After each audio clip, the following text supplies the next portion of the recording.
surtout essayer d'éclairer monsieur sur les revendications parce qu'en réalité elles sont très simples, elles sont de deux ordres. Le premier, je l'ai déjà indiqué, c'est la volonté d'intervention directe du peuple dans la démocratie via le référendum d'initiative citoyenne. La deuxième catégorie de revendications, c'est sur le fond. C'est la volonté en réalité des gens que désormais la politique serve les intérêts de 99% de la population et non plus des 1% les plus riches. Ça veut dire sur le fond concrètement que les gens veulent des augmentations de salaire, une revalorisation du minimum vieillesse, de l'allocation adulte handicapé, une réindexation des retraites et des allocations familiales sur l'indice des prix.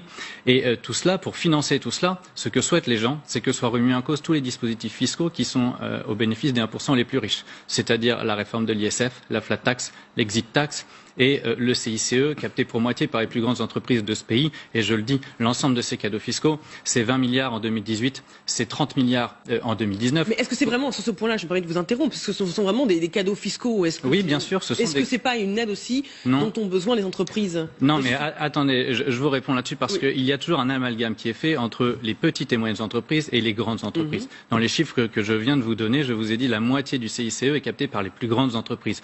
Moi, je suis tout à fait favorable à ce que le CICE soit maintenu, mais modifié, avec par exemple un seuil de chiffre d'affaires pour que seuls les PME bénéficient de ces aides. Les grands groupes n'en ont pas besoin. Les grands groupes distribuent des dividendes aux actionnaires par milliards. C'était 93 milliards en 2017. Carrefour, notamment, est un très bon exemple. Il a perçu énormément d'aides et il a licencié et délocalisé. Il n'a donc créé aucun emploi. La seule utilisation, ça a été la distribution de dividendes.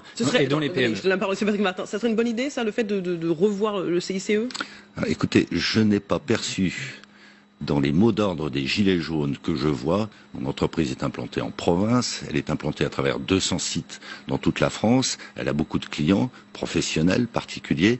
Je n'ai pas entendu parler du CICE sur aucun barrage, à aucun rond-point.